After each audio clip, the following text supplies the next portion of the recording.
Taj of the Beat. And welcome, ladies and gentlemen, boys and girls, guys, gals, and non-binary pals to another episode of All the Above, the show that gives you an unstandardized take on education. I'm Jeffrey Garrett, one of your co-hosts, and I've been a middle and high school principal and a high school social studies teacher. And as always, I'm joined by...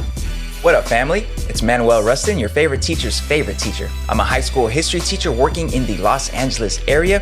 And this, of course, is All the Above, your home for news and analysis of all matters pertaining to our world of education. Thank you for tuning in this time around. Jeff, before we get into it, I just want to acknowledge my seniors. My seniors recently received word that they will have an in-person graduation ceremony at the Rose Bowl. Rose Bowl Stadium, Jeff. Do you understand the significance of the Rose Bowl? You know, I do, Manuel. As a long college football fan, the Rose Bowl has always been a special place, and I have still yet to actually be inside the Rose Bowl. Really? Manuel. So now, yeah, man. I've walked around, you know, the outside of the stadium and the sort of park area and stuff around, but never actually been inside. I only live, you know, a few miles away. So yeah, man. Yeah, I gotta make it, man. Those tickets, though, man, it's not cheap going to a game at the Rose Bowl, man. Well, it's not cheap if it's like the actual Rose Bowl game. But Jeff, you know, this is an education podcast, so I'd be remiss if I didn't point out the fact that the number one public university in the world, they play their football games at the Rose Bowl, Jeff, and that, of course, is UCLA. And UCLA football tickets, they're not that expensive. There tends to be extra space there, but well, maybe they've dropped the prices, because when I first moved here, I tried to go to a game and it was like $125 for the nosebleeds, and I was like, no, you were looking in the wrong sections, man. No, man. 10, 15 bucks will get you there. Yeah, we'll hit up a game this upcoming season, assuming everything's all clear and in person and all that. But, you know, I did want to just point out that even though we are an education show, you know, we could talk about the sports here and there. You know, we could handle sports conversations. And Jeff, a unnamed source told me that today's guest actually knows a little bit about sports as well, Jeff. So let's get into it. What's on the agenda for this episode? Well, I'm so excited because today we have an incredible guest coming on, and it is none other than Dave Zirin, host of the Edge of Sports podcast, sports editor for The Nation magazine, a person who has carved out just a fascinating role for himself in the world of sports journalism, and someone who writes about and comments on the intersections of sports, politics, and social justice. And so he's coming on today to help us kind of explore some of these issues as they pertain to the world of education. So, you know, high school sports, college sports, it's going to be really fascinating, man. He's just an interesting person in the field, and someone who I think brings like a really unique perspective. So you definitely don't want to miss it. Yeah, this is about to be a super dope conversation. Jeff, this actually reminds me, our previous episode, we talked about arts and music education. The episode before that, we had Kaya Brown on and we talked about STEM education. We have had previous episodes about social and emotional learning with David Adams. We've talked about math and social justice with Jose Vilson. Jeff, we really cover a lot of topics, and those are just the seminar. That doesn't even include all the topics that we cover in the Do Now segment. Jeff, I really believe we are the dopest classroom in the podcasting space, and we love our viewers and listeners for being part of this journey with us as we continue to learn and grow and expand the conversation around issues affecting our schools today. But up next, though, is today's Do Now, where we'll look at recent headlines in the world of education. Stay tuned.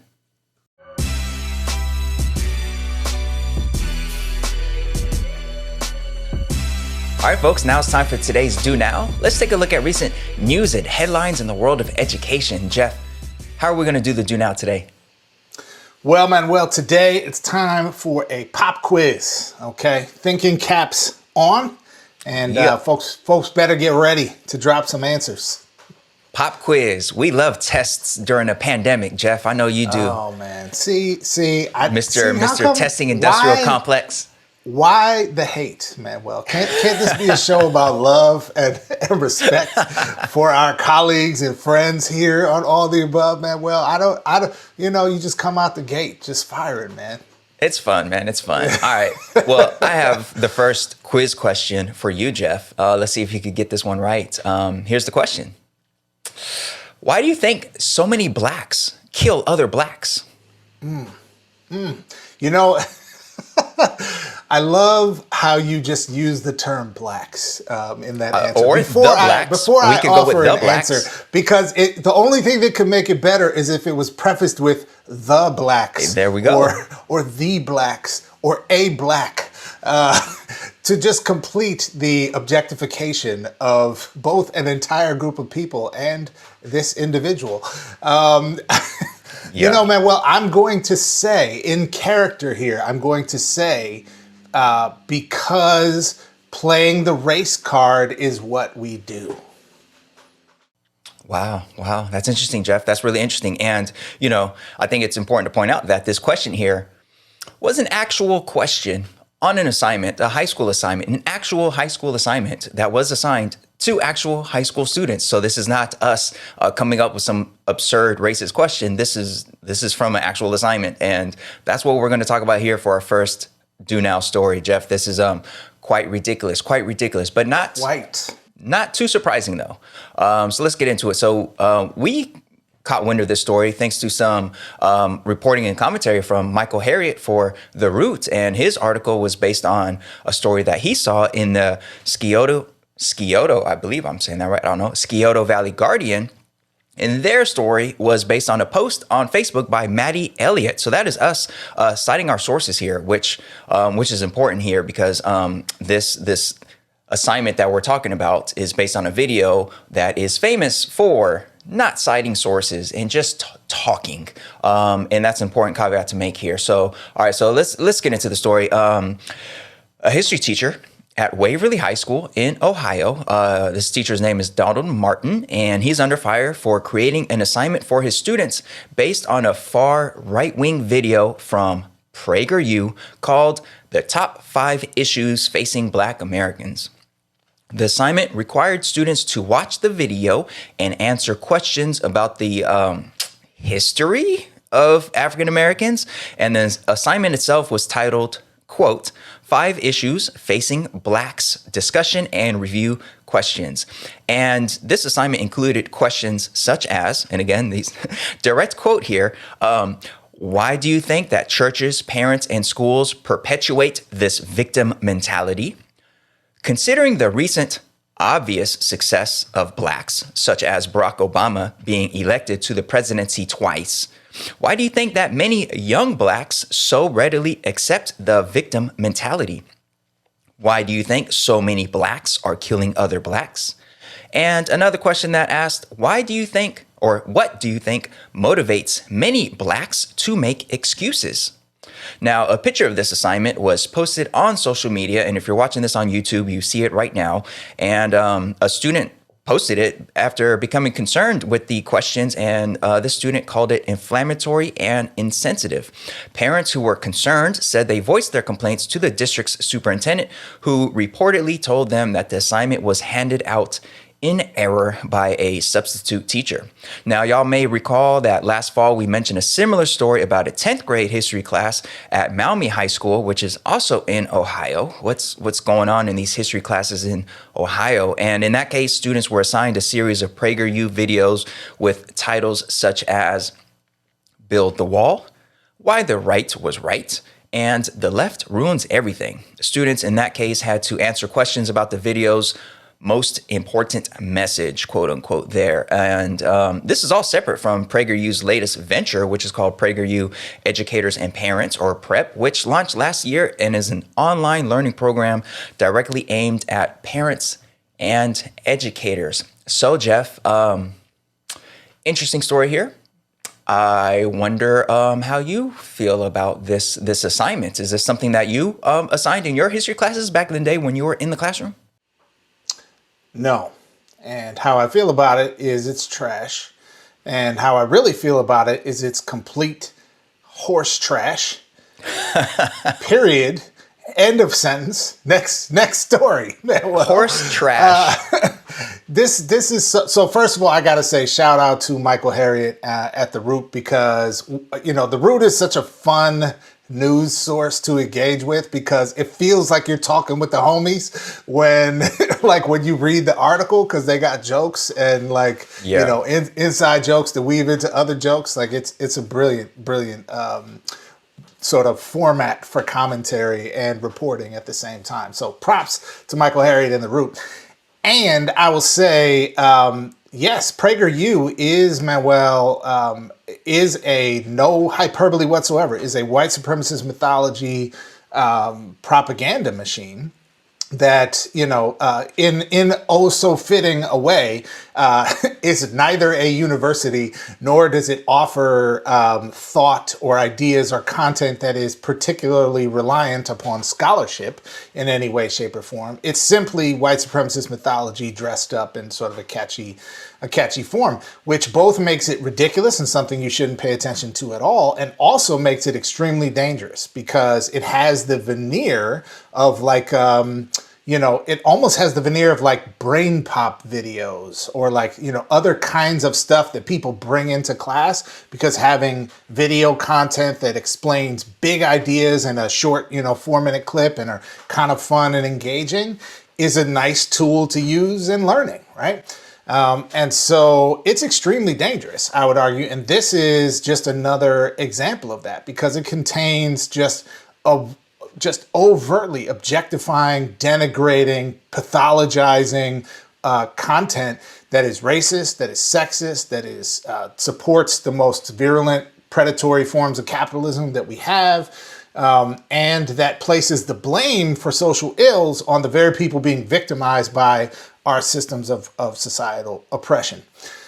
So that they also have, black people, that they have a black, which is an actual phrase used in this actual ridiculous video as the mouthpiece.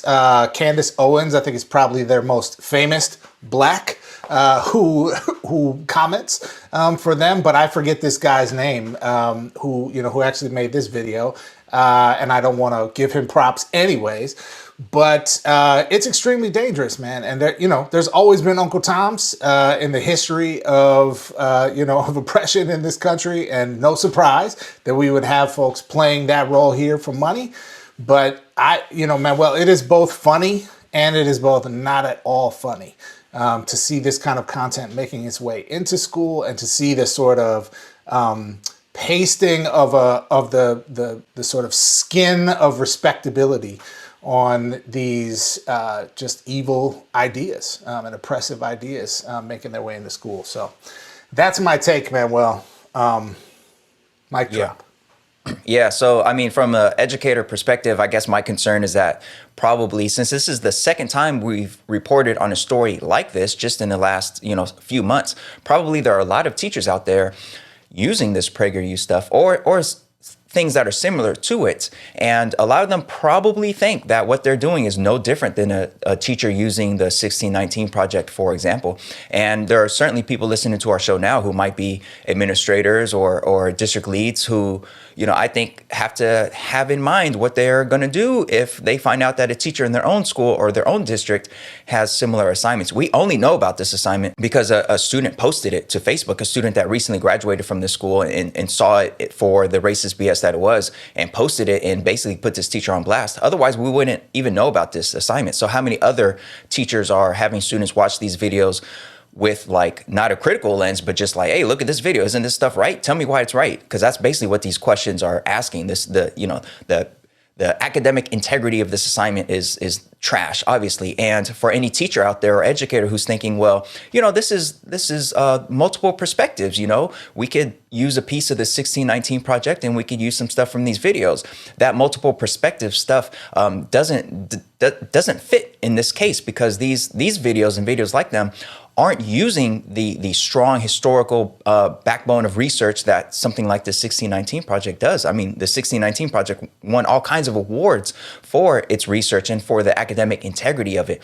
These videos there's none of that in there. Like, it's just talk. It's just charlatans talking about their own political ideas. And in this case, a teacher saying, watch this stuff and tell me why they're right, because that's basically what these questions are asking. So it's trash. And multiple perspectives is a phrase that I'm hearing more and more as people talk about the use of like ethnic studies courses and this and that, and folks saying like, oh, we need to have multiple perspectives in there because otherwise this stuff is some left-leaning, indoctrination. And it's like, well, that multiple perspectives idea, it really lends itself to allowing a lot of dehumanizing and a lot of bigoted ideas into the classroom. And we don't do that in other arenas. Like when we teach about the history of World War II and Nazis and the Holocaust, we don't allow for multiple perspectives on whether or not the Holocaust was as bad as it was. Like we don't, because that's horribly offensive when it comes to things that are dehumanizing, when it comes to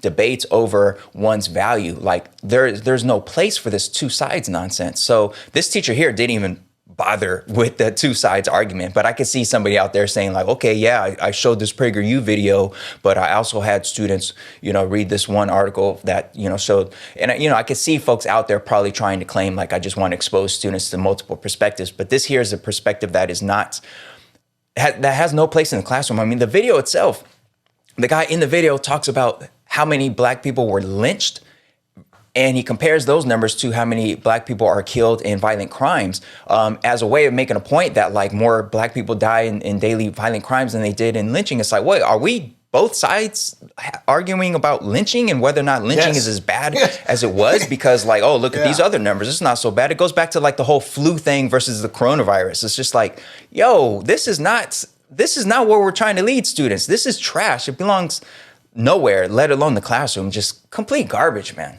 Yeah, 100%. You're right about that, Manuel. And it is. I'm so glad you framed that in the like moral clarity perspective, right? Because there is not the opposite, or I shouldn't say the opposite, right? Like the legitimate alternate perspective to a debate is not one that goes from, hey, how can we fight for the liberation of Black people? And then the other side being like, hey, how can we enslave and dehumanize Black people? Those are not two valid perspectives debating about an issue, right? The type of debate that these right-wing folks and these white supremacists claim to value would be something historically more akin to like a sort of Booker T. Washington versus W.E.B. Du Bois type of debate, right? Which, regardless of how you feel about that juxtaposition, ostensibly involved two people who had the same goal, right? Which is how do we support the liberation and development of our people coming out of a repressive period of, or centuries of repression, right? But with a shared goal and a shared sense of value over the worth of our people. These folks do not value us. They want to dehumanize us. And that's why these ideas need to be stricken from being used in school, because they are hurtful, violent, evil ideology. They represent a hurtful, violent, evil ideology. Yeah, absolutely. And I just want to quickly shout out the student who originally posted this to Facebook and the parents who saw the post and, called up the superintendent and all that. I mean, this school is a school that is overwhelmingly white. It's a town that's overwhelmingly white and has as Michael Harriot pointed out in his article, has a rich history of being a sundown town. And I think it just shows that, going back to something that we talked about with Joe Trust, that we are seeing a lot of hope and a lot of promise in white folks seeing the problems and white folks rightfully calling out the systemic racism and, in this case, overt racist curriculum that is being offered to their kids. Like this is, I think, like maybe the silver lining here, showing that this almost all white school wasn't having it and put this teacher on blast. And, who knows if the teacher is still working at the time of this filming. I don't really know the state of the teacher's employment, but I feel good about the fact that this school put him on blast. Yeah, absolutely. Yeah. All right, Jeff, what's the next question for today's pop quiz? All right, Manuel. Next question is, what's hot, swampy, and possibly full of corruption?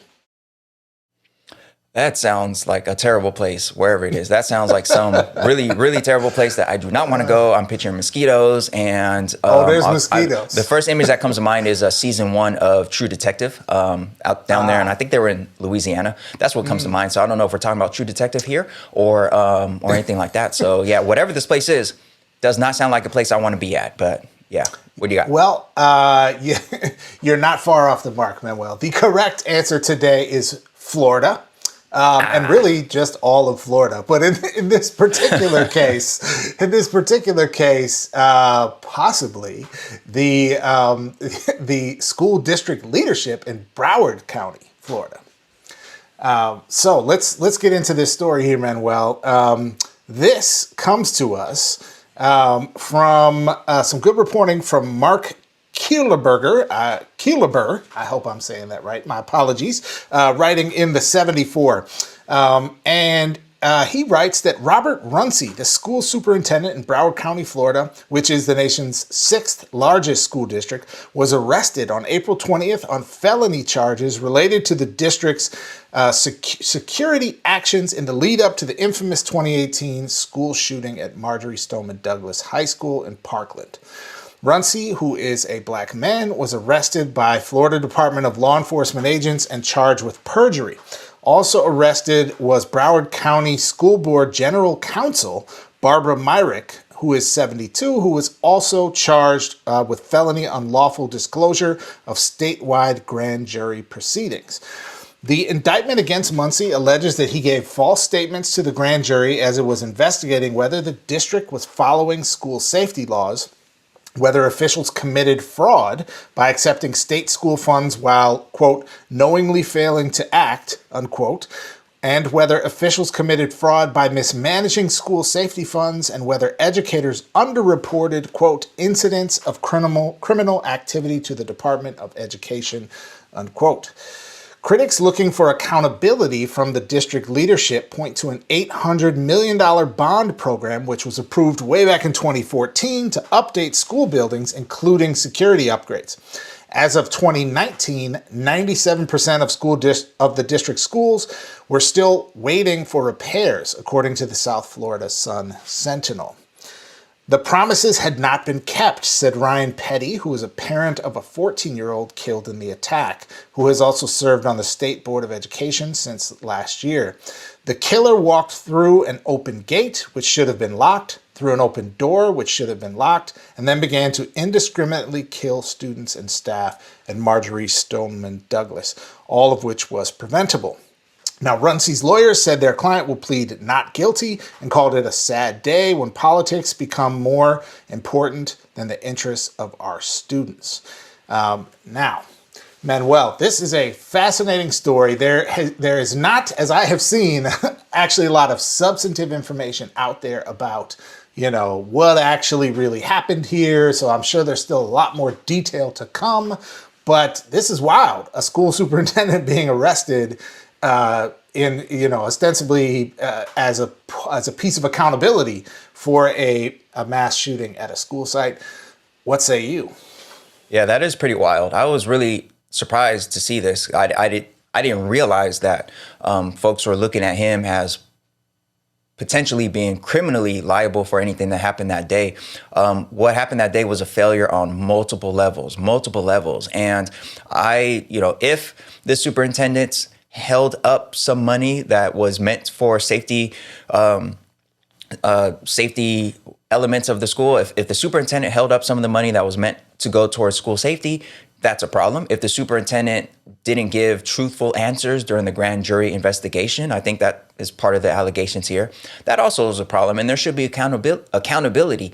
But I think, unfortunately, we've had enough mass shootings and enough school shootings in our history to know locked doors are not the solution.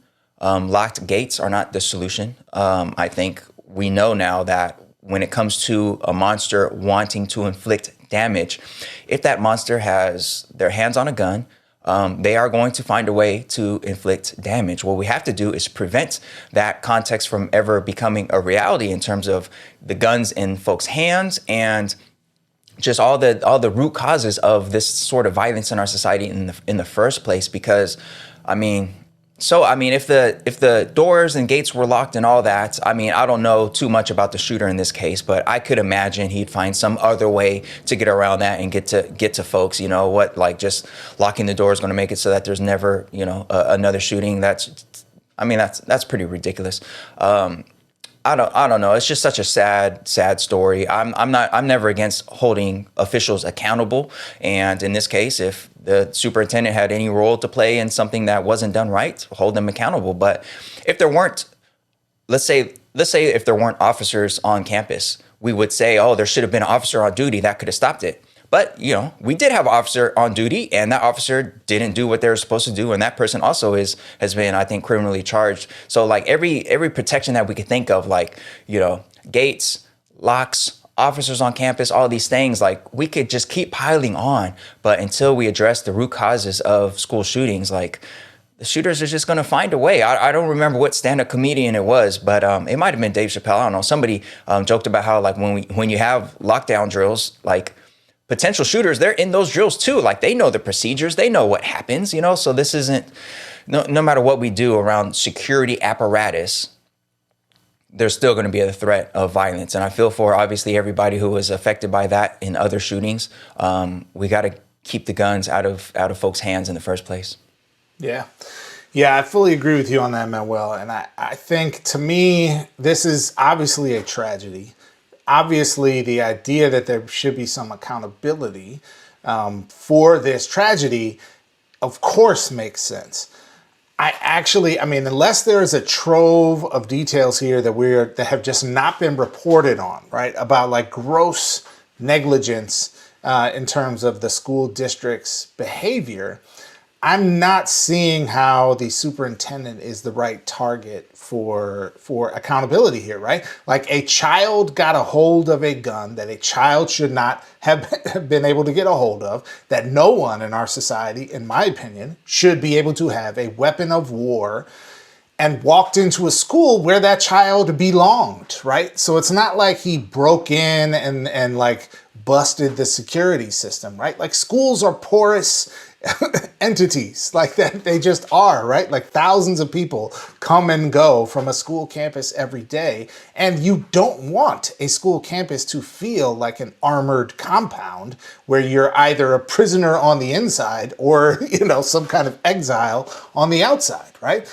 So I think, with all due respect to the folks who are the victims of this tragedy, it strikes me from this perspective as an attempt to find accountability in the wrong place. I also, frankly, am just like the racial politics behind this are a question for me. This is, this is Florida. This is America. This is a black, political official who's being held, quote unquote, held accountable by largely a group of white parent activists. So, there are questions for me about what the motivations are behind this. And the reality is, frankly, who's responsible for mass shootings in this country, Manuel, and where we need accountability to really go is on gun manufacturers and on politicians who refuse to pass common sense gun safety legislation, right? That's what would have stopped this killing. And, so we can get mad at whoever we want, but until we go there, that's the root cause here. And I'm sorry, it's not the superintendent's fault that Florida has terrible gun laws. So, yeah, that's my take. Yeah, I hear you on that. Well, Jeff, this dude now, one story is about overt racism, the other story about school shootings. I mean, can we talk about something simple, something that's not tied at all to politics or race or power? Let's just talk about sports. All right. So we have a seminar coming up, and we have Dave Zirin in the building. And Jeff, I am correct, right? Sports has nothing to do with racism or power or politics, correct? Absolutely nothing. I believe the quote you're looking for, Manuel, is "shut up and dribble." I think that's right. That's what you're supposed to say in this moment. Yeah. That's right. Shut up and dribble. Let's see what's up with the intersections between sports and education and social justice. That's coming up next in today's seminar. Stay tuned.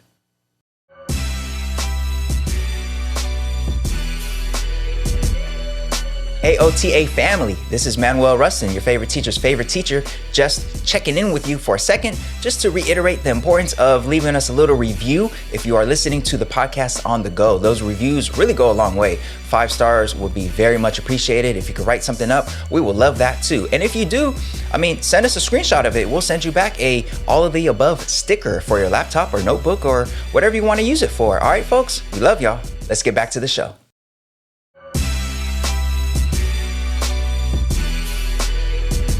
All right, folks, welcome to today's seminar. We are so excited to have you with us today, and we have an incredible guest here to help us explore a fascinating topic, the intersections of sports, politics, education, and social justice. And it is none other than Dave Zirin, who is here with us today. Welcome, Dave, to All the Above. Man, I'm so happy to be here. Thanks for having me. All right. Well, let me tell you a little bit about our guest. He has a fascinating role to play in the world of sports writing. Dave Zirin is a writer, editor, sports journalist, and podcaster who has made a career of reporting on the intersections of sports, culture, politics, and social justice. He is the author of 10 books on the politics of sports, including A People's History of Sports in the United States, and his latest, which is due out this September, called The Kaepernick Effect, Taking a Knee and Changing the World. He has been a frequent guest on ESPN, MSNBC, and my personal favorite daily news broadcast, Democracy Now! Dave is the sports editor at The Nation, the first sports writer at The Nation in its 150 plus year history, and hosts their Edge of Sports podcast. Dave is a graduate of Macalester College, which of course is in my hometown of St. Paul, Minnesota, and is originally from New York City. Dave Zirin, thanks so much for making time to be with us today. Manuel, I'm going to kick it to you for our first question. Yeah. All right. We got Dave Zirin in the building. Thank you so much for being here. And we want to start with perhaps one of the more visible ways that sports and education policy and social justice interact, which is through the implementation of Title IX, which, it prohibits discrimination based on sex in K-12 schools and in higher education. And it's supposed to ensure equal treatment of men's and women's athletics. Now, spoiler alert, there are still disparities between men's and women's athletics. We saw that very clearly at the beginning of March Madness this year when Sedona Prince of the University of Oregon posted that video showing the disparities in the strength training facilities that the women's tournament received versus the men's tournament. So we're wondering, where do you see some of these disparities between how we treat men's athletics and women's athletics? Where do you see some of these disparities manifesting at the college level or even the high school level? Well, let's talk about the positives first. And first and foremost, it's great to be here. The positive is that Title IX, which was passed into law in 1972, signed into law by Richard Nixon, although I like to say it was really signed into law by the women's movement. It actually does not even mention athletics in the actual law. In the law that's passed, sports is not mentioned, and yet we so closely associate Title IX with the issue of sports, and particularly sports equity. And I would argue that you would be hard-pressed to find a piece of legislation that has had more of an effect on more people's lives than Title IX. Currently, the numbers are roughly between 1 out of 2 and 1 out of 3 young girls play some form of organized sports. Before Title IX was passed, that number was 1 out of 29. And young girls who play sports, the educational advantages of it are manifest and well studied. People can look it up at the Women's Sports Foundation. It's a huge difference in the life of a young person and a young girl to play organized sports. So you're talking about legislation that literally has affected in the positive tens of millions of people in this country. And now that we're several generations past Title IX, you're starting to see something that I think has been long overdue, which relates to your question, and that's the pushing for full implementation of Title IX and actual equity between men's and women's facilities in this country, but more specifically for the purposes of this discussion, sports. Now, you mentioned the scandal that erupted this year when the disparities were really seen between the women's tournament and the men's tournament. And through that, it was revealed that inside the NCAA, the organization that oversees the big basketball tournaments, The head of women's basketball doesn't even report directly to the head of the NCAA, Mark Emmert, who, by the way, makes over $4 million a year in this nonprofit. It's instead they report to the men's basketball head, and then the men's basketball head reports to Mark Emmert. So even inside the NCAA, I shouldn't say even inside, but inside the NCAA, the amount of systemic, institutionalized sexism is very real. And I would argue that it's the sexism that blunts the ability of the NCAA not only to practice equity when it comes to Title IX, but it also blunts their ability to see women's sports for the growth potential that it actually has, for the financial potential that it actually has. And that hurts all women at all levels in all sports, because you could see women's college basketball being the engine that drives the train of women's sports in terms of the amount of Instagram follows of women basketball players, social media imprint. I mean, it actually far outpaces men's sports. And so there's all this potential there to use it to actually fund women's sports across the board in a way that's far more equitable than what we see now. But we're not seeing it. We're not seeing it. And the only way we're going to see it, I would argue, is a greater movement for women's rights in this country. Notice I didn't say women's sports. I said women's rights, because one of the things you notice historically, and I was a history major, I admit, one of the things you see historically is that women's sports take a step forward when there are movements off the field. And when there aren't women's movements off the field, it tends to not be felt as strongly inside the world of sports. I think what's so exciting about 2021 is you see people like Megan Rapinoe who don't differentiate between fighting for the rights of women, fighting for equity inside or outside women's sports. And I think when you have that kind of crossover, it's very powerful. And the other powerful element, and I'm sorry to go on so long, is social media. I mean, the fact that what you described was able to be exposed so quickly because of social media. I always believe that evil flourishes in shadows. And so the more light you shine upon this, the more difficult it is for the NCAA to run away from how they are implementing Title IX. Yeah, so many important points there, Dave. And, I'm still, as a former NCAA athlete myself, I'm still stuck on the fact that Mark Emmert is making $4 million a year as ostensibly the head of a nonprofit. But that point aside, you also mentioned a few names there like Megan Rapinoe. And I think in recent times, especially over the last year, but really in the last several years, we've seen, I think, a rise or an escalation of athletes, professional athletes, but even college or high school athletes using their platform to engage in political speech.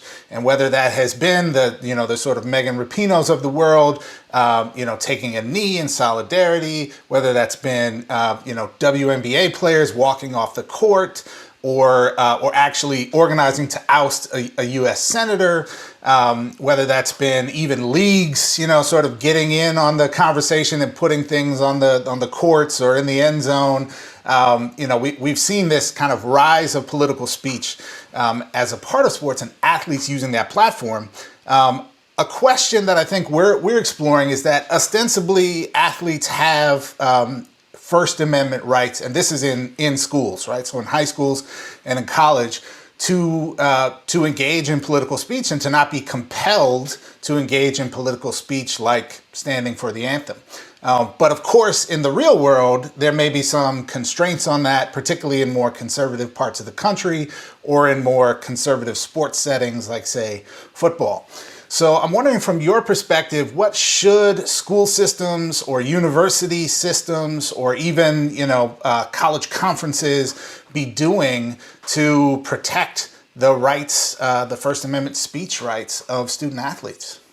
Yeah, and we should add that at private institutions, students who speak out are much more vulnerable to punishment, to being expelled from the team. And I would argue that's just as unconstitutional as in public systems, but they're able to get away with it a lot more in the private school system, which is abhorrent and pretty common.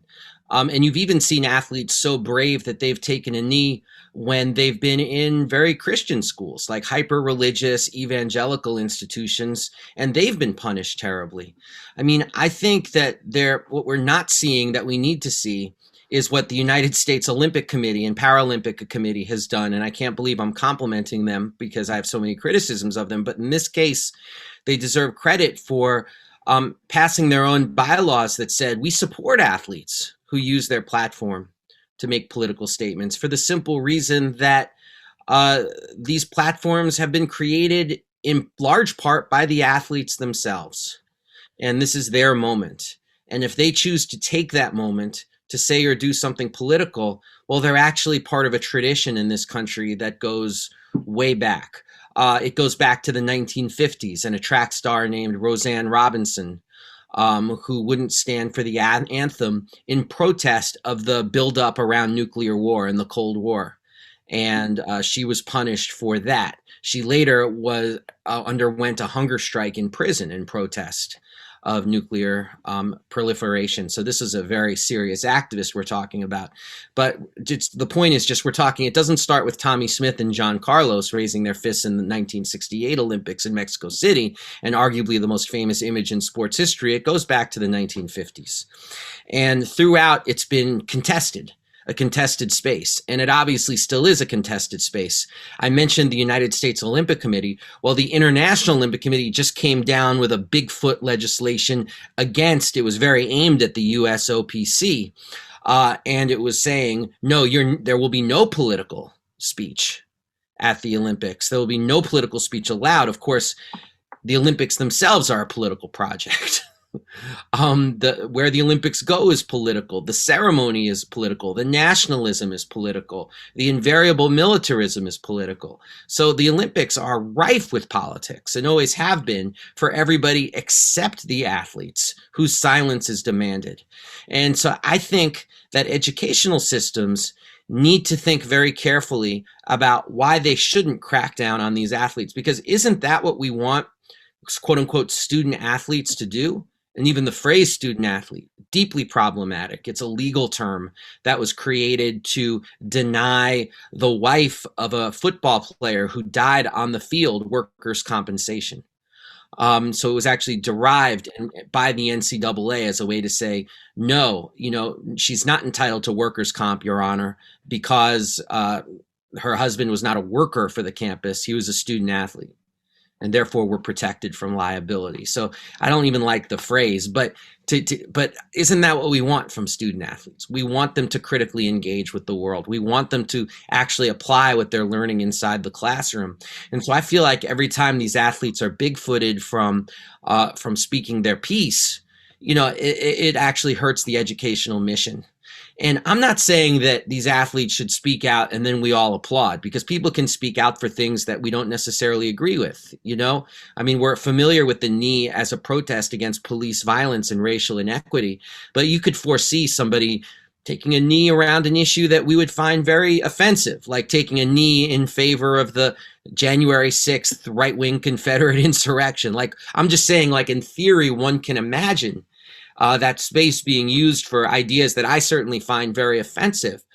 But what I always say is, like, look, freedom of speech is not freedom of consequences. Like, if someone does that, we argue against it. We combat it. We say why we disagree with that.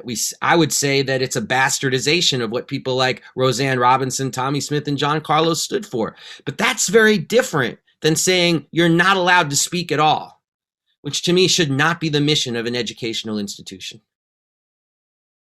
Yeah, and you mentioned there that term student athlete. Now, I myself, as a high school history teacher, I have had plenty of students graduate from high school and go on to play football for USC or University of Texas or UCLA and any number of sports and other institutions as well. And part of me always wonders whether or not some of these students might be getting a bit of a raw deal when I look at what they are physically doing for the program and the fact that they're not being compensated. And there's a lot of discussion, of course, ongoing debate about financial compensation for student athletes or student athletes' rights to profit from their name, image, and likeness. So we're wondering, where do you stand on that particular issue? And what do you think the casual sports fan maybe doesn't understand about this issue of financial compensation for student athletes?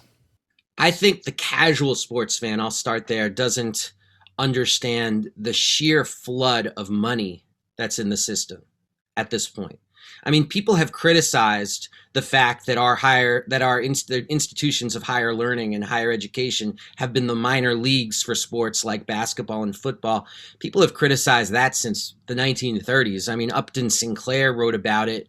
Even W.B. Du Bois made some brief asides about the priorities of a campus, with funds going more to what appalled him was funds going more to football than English and classics, and what he saw a university being there actually to do. So the criticism isn't new. What's new is the money. Dabo Swinney, who's the head football coach at Clemson, makes with bonuses about $10 million a year. When Clemson won the national championship in 1981, so about 40 years ago, their head coach, Danny Ford, made 50 grand.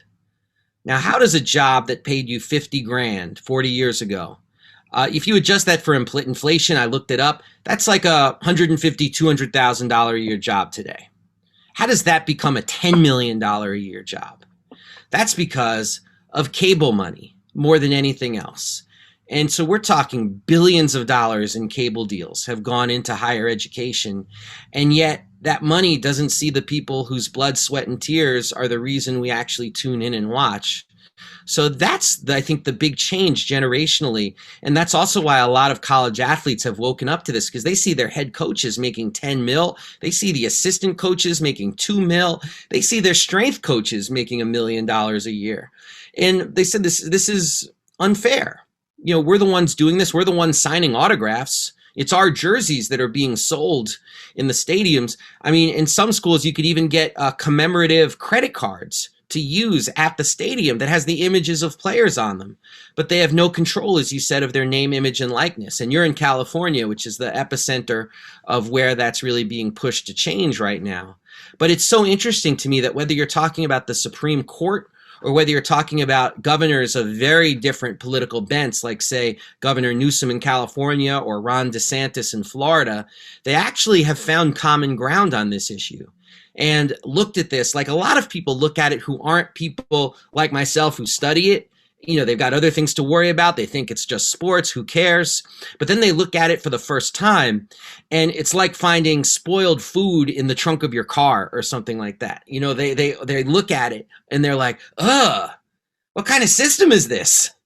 And so people like Brett Kavanaugh, who I find repellent, was absolutely appalled. Clarence Thomas was appalled when he looked at this. And Ron DeSantis, Gavin Newsom, there's commonality there. And I think the name, image, and likeness issue, I believe a school has now adopted it. I think it's New Mexico. I wish I had that more. That just in the last couple of days has said, yes, our athletes will have control over their name, image, and likeness, and let the NCAA try to stop us. You know, that to me is just a given. I mean, my goodness, if I was walking on my college campus, McAllister, you know, as you mentioned, and someone came up to me and said, hey, you have wonderful hands. Will you be a hand model for our ad? I could say yes without losing my financial aid. You know, I think I took that from Seinfeld or something, being a hand model. I don't know. But if you look at, but for the college athletes, they can't control their name, image, and likeness. Now, the argument against it is that people, and I think this argument is so weak, is that people say, well, the big schools with the big budgets, like, say, a University of Alabama, well, they'll just promise players all kind of name, image, and likeness deals at, like, the local car dealership, and that'll create great inequality among the programs. And to that, I just got to say, there already is great inequality among the programs. That's why we're talking about Alabama in the first place. You know, and it's like people go to Alabama not because they love the English department at Alabama, although I'm sure it's fine. They go there precisely because Alabama is the best pipeline to the NFL. Alabama has the best strength program. Alabama's locker room, which I've been in, looks nicer than pro locker rooms. And one of the reasons why everything looks so incredible at Alabama is because they actually have all this excess money from what they're bringing in, which should be going to the players, but they just put it into facilities instead. So already you have deep, deep inequality baked into the program. It's not a social democratic state. You know, it's hyper capitalism for everybody except the players themselves who have to live in poverty.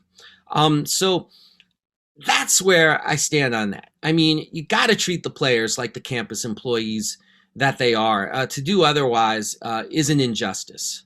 And that's why the player, and again, I think we're going to go back to this as several answers of the question, but I think social media has been a difference maker in this. And I have all kinds of problems with social media. I don't want to sound like I own stock in Twitter or anything, but the fact that players can actually post things like not NCAA property, or can post things like the inequity about Title IX that we talked about, it makes a huge difference in terms of public pressure on the NCAA to do right by these players themselves. And that's also why a lot of coaches, you mentioned about your students and what their lives are going to be like.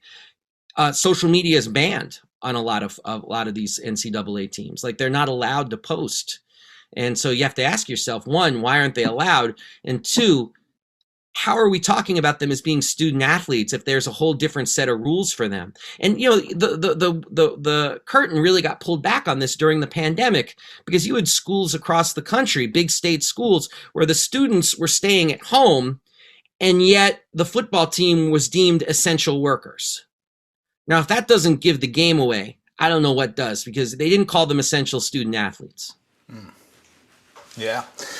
Man, so much that you're making me think about there, Dave, including a vivid flashback. I was a football player in college, and I played at Dartmouth, you know, not exactly a front page news kind of football program in most of the country. But I remember sitting in the dorms and playing the NCAA football EA Sports video game, whatever that was called. It was like NCAA 2001 or something.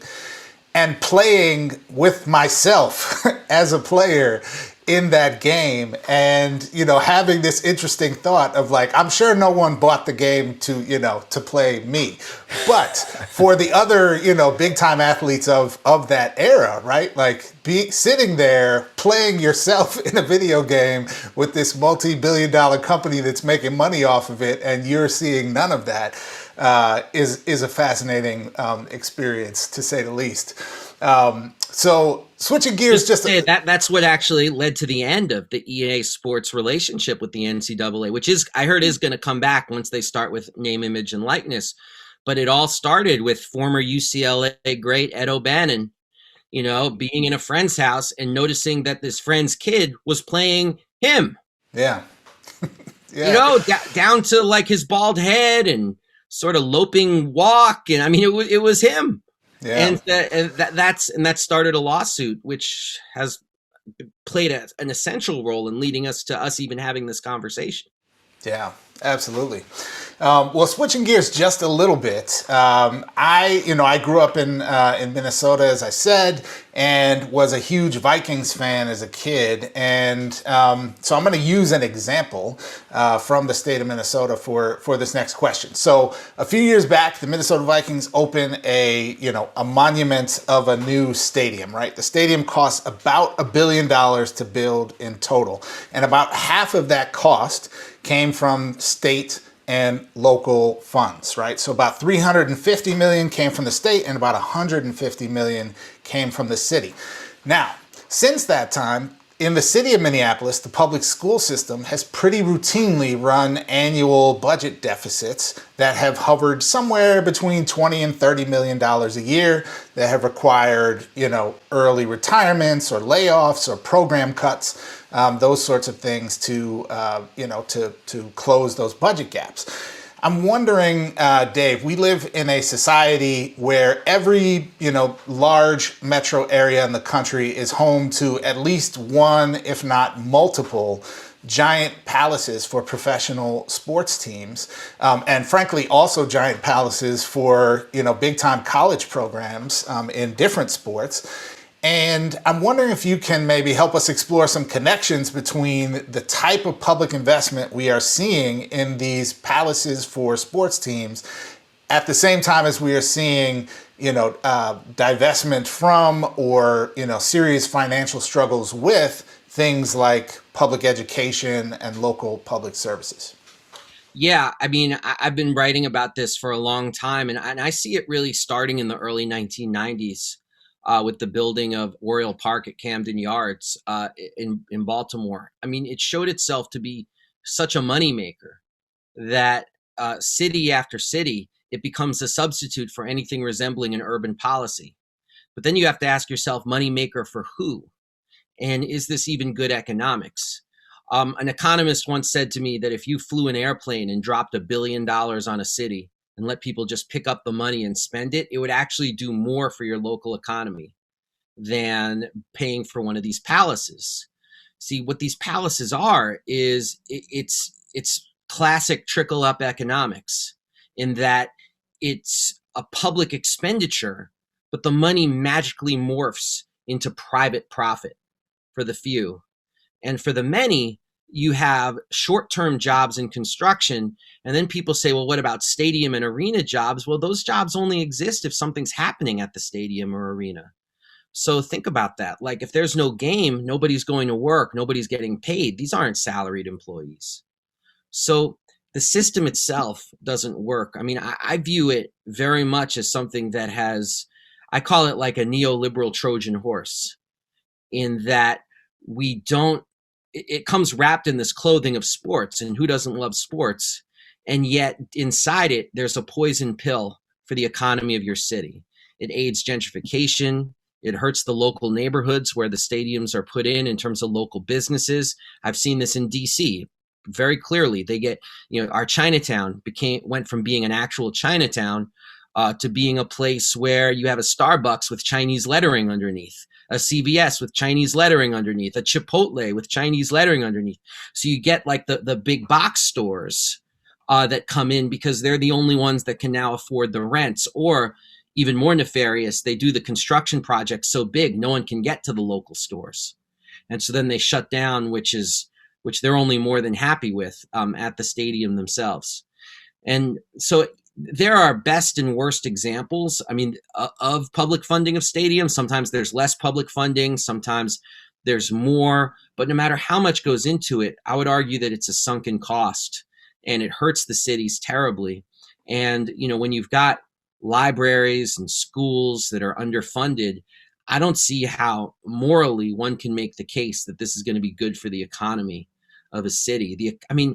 It's so funny. This used to be a debate I would get into. I got in debates on this on NPR, like big public radio debates about the public funding of stadiums. And usually they would happen, these debates, before a key referendum in a city. And we would use the referendum, like, will people vote for public expenditure for a stadium?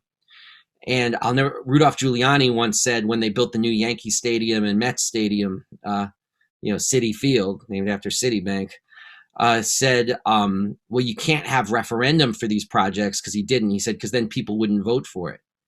And but to go back to the debate, I used to get in these debates all the time, and I don't get asked to be in these debates anymore because it's not really a debatable point at this point.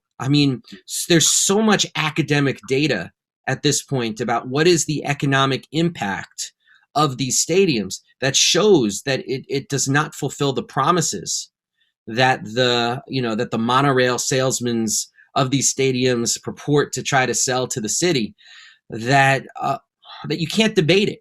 All they can do is ram it through with the hope that people love sports so much they'll overlook the fact that they're getting hosed. And I'll say something else too, because this has come up a lot through the pandemic. If you notice, this is true where I am, the stadiums become the place where people are getting their vaccines. And to me, and also stadiums in many cities were places that were so to cut the lines for voting in the last election. And it just says so much that we don't have public facilities where we can have a mass vaccination center, or where people can vote quickly and easily and safely, even during a pandemic.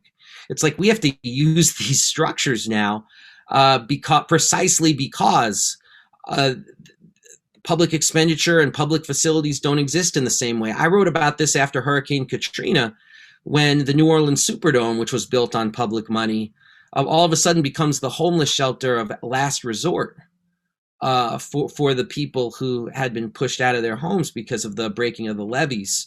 it just reveals so much about the underbelly of this country and how much of our public infrastructure is broken. And hey, you mentioned the Twin Cities. You also could have mentioned, and I certainly like to mention and remember, the bridge collapsing there, right? Right around the same time they opened up the $1 billion new field for the Minnesota Twins. I mean, this is a question of priorities, and they've shown which side they're on, and they're often bipartisan too. Yeah, absolutely. And well, you mentioned earlier in this interview that you were a history major, and Yes, sir. we love history majors around here. We love history majors here on All of the Above. And you also, well, an unnamed source told me that you actually were a teacher for some years before becoming a sports writer. And I think we could all agree that there are a lot of parallels between how we think about education and how we think about sports. A lot of folks out there think both of them are supposed to be quote unquote apolitical and keep politics out of schools, keep politics out of sports. And we're wondering if you could talk to us a little bit about your journey into sports writing and the journey you've taken in looking at sports through the lens of social justice. I mean, I grew up an incredible sports fan in New York City. I love sports so much. My room was like a shrine to the stars of the day. People like Dwight Gooden, Keith Hernandez, Lawrence Taylor. I didn't know at the time all those guys had serious drug problems, but back then there was less knowing about the athletes themselves. Well, I like to say that my room growing up was like the Tony Montana All-Stars, like just. Maybe that's not funny, but I always thought of that. Like, yeah, that's funny. All my heroes were in part of cocaine scandals. That's really interesting. But I grew up this big sports fan. Never, and I was like memorizing statistics and the whole thing. And it was my life, trivia. And I never thought about the politics of sports and didn't even know about the political history of sports. And I got really into history and politics as a student in college. And I actually spent most of my college years not really thinking too much about sports.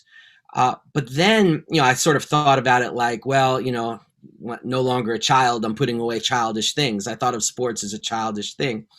And that changed for me very dramatically when Mahmoud Abdul-Rauf, a basketball player for the Denver Nuggets, made the decision to not stand for the anthem.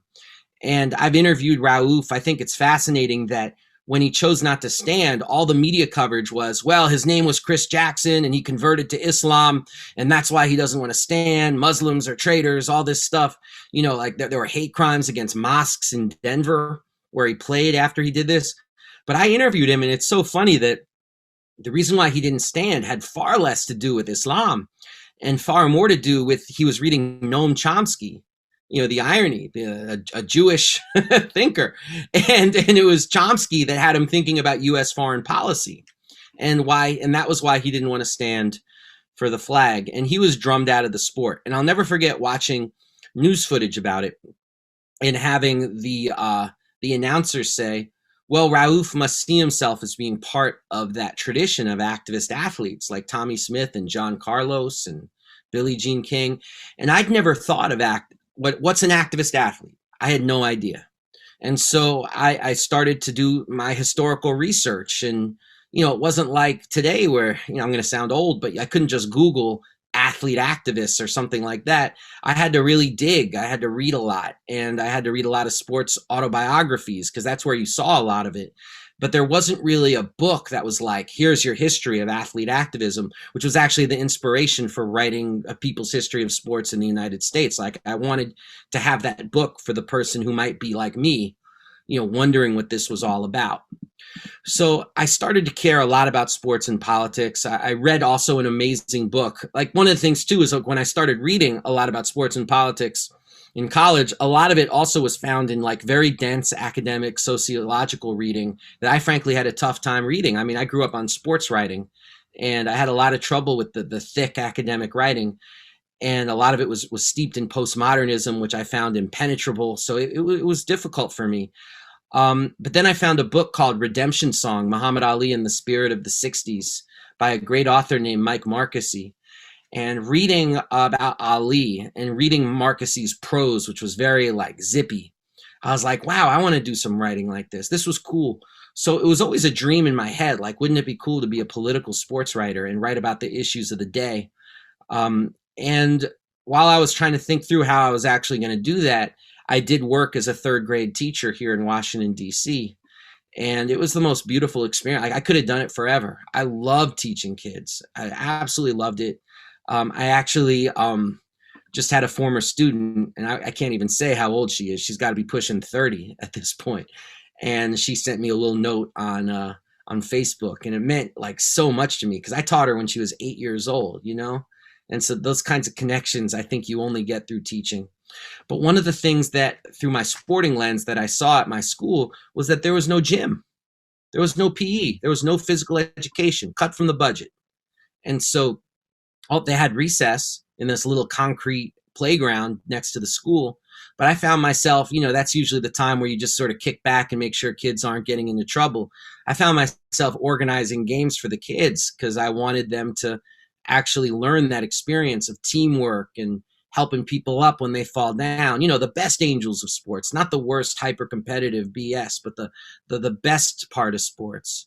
And, you know, that just got me thinking a lot about like, wow, sports needs to be more of a positive role in the lives of these young people. So teaching had a huge influence on me in terms of wanting to do this work. And, you know, I like I like to say, you know, it also made a difference that my wife to be was teaching high school history, and we were just having some trouble with both of us being teachers and bringing, you know, the pressure of being a teacher back to the house. So I said, I'm going to try to get it. I never went to journalism school, and I just said, let me see if I can get a job on a newspaper and maybe learn that way. And I got very lucky. I got a job on a newspaper. You know, I'd had enough clips from doing writing in college and whatnot. But my school, McAllister, didn't even have a journalism major. So I got into it through learning it, which is very old school. Like nowadays, it's like you go to journalism school or you're in a lot of trouble, you know, but back then, and I say back then, God, I sound old, but back then you could still get a job at a newspaper and learn the trade in an old school way, almost like you're an apprentice to an older journalist, and you learn how to write on deadline and you learn how to do interviews. And, you know, so that's really how I got started. I, asked my boss at the newspaper, like, hey, you know, like, I don't care what you make me do here. I'll sweep the floors. Keep in mind, I didn't have kids yet, so I had the luxury of doing this. I said, I'll do anything. I'll sell ads, but I would love to have just a small space in the paper where I can write a column about the politics of sports so I can build up a portfolio for doing that. And he said yes. And so that's how I really got started. Then my brother-in-law started putting the columns online, which was a total mystery to me at the time. And that's how I got to know the nation, and I've been there ever since. So that's kind of I'm sorry if I went long, but that's kind of the long story of the journey. And yeah, it's such a different landscape now. And I get asked all the time, like, what advice do you have for young sports journalists? And it's really hard to give advice because the landscape is so different from when I come up. And the main thing I say to them is, and I'm sure you fellas can definitely relate to this, and I said, you got to be like a Swiss Army knife. It's like, it's not enough anymore to know how to write. You got to know how to speak. You got to know how to do a podcast. You got to know how to do online Zoom interviews and things like that. Like, there's so much more you need to know and so many more skills you need to have than when I was starting. Yeah. Dave, really appreciate your thoughts and perspective on today's conversation. And, you know, as a person who's been an admirer of your work for many years now, I think, you know, it's an important kind of role to fill, I think, in our national discourse around seeing the connections between these things that we love in the form of sports and athletics in school, and also the issues that we care about in society, right? And how to bring some alignment, hopefully, between those two things. So, Dave Zirin, thank you so much for being here with us today. And before you go, would you like to share with folks if they, you know, liked what they heard today? Where can they follow you or learn more about your work and your writing? I'm most available on Twitter, at Edge of Sports. People can reach me there. My DMs are always open, sometimes to my detriment, but it allowed me to connect with you guys. So, I mean, I love having my DMs open, even if it's sometimes a shit show, because, you know, you do get to meet folks. So that's the best way to get in touch. Okay. And it's you're at Edge of Sports on Twitter? Yes, sir. All right. Wonderful. Well, again, thank you, Dave Zirin, for joining us. Folks, that's it for today's seminar. Next up is our class dismissed. Stay tuned.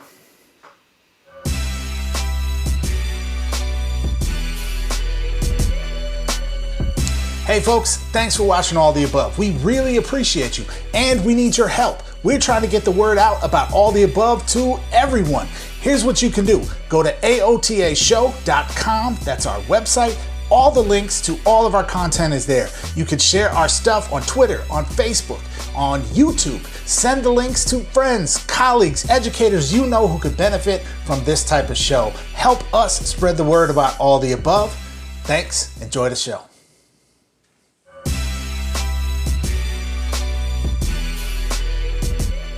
All right, folks, we have reached that part of the episode where we like to give shout outs to folks doing wonderful things in the world of education. This is our class dismissed. Jeff, who do we have today?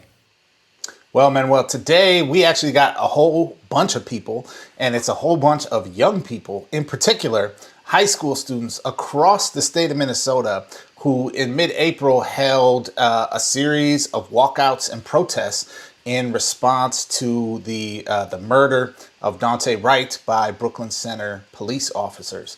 Now, we saw, you might expect, I guess I should say, that local high schools in Minneapolis and St. Paul or in the Twin Cities metro area might have been very engaged in this story, and they certainly were, right? Holding these walkouts. I believe the walkouts started at 1:47 p.m. with a moment of silence in honor of Daunte Wright. That was the time that he was murdered. But part of what I think helped raise this story to something we really wanted to shout out today is that it was high school students from across the entire state, from small towns, rural parts of the state, more agricultural communities, where we saw high school students organizing and taking part. And even if it was, just 10 students or, 20 students or hundreds of students for larger schools, the fact that students are engaging, using the tools and the platform that they have to,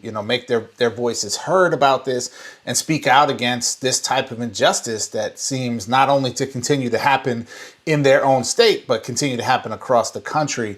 It's just a beautiful thing to see. And I think, especially in a context, Manuel, where we've been, socially distanced and isolated and that sort of thing, to see young people kind of rekindling the flames of protest and speaking out against power, I think is a beautiful thing. And so, youth organizing for the win yet again on this one.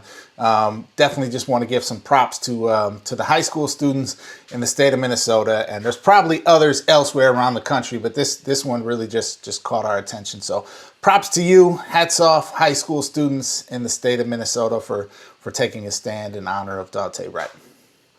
Absolutely. We love to see that. Absolutely. All right, folks, that about does it for this episode of All of the Above. As always, please, if you haven't already, please consider giving us that 5-star review in your podcast streaming app, or that thumbs up if you're watching us on YouTube. That goes a long way to support our two-person operation here. And you can catch all of our previous episodes at our website, aotashow.com. All right, folks, we'll see you next time.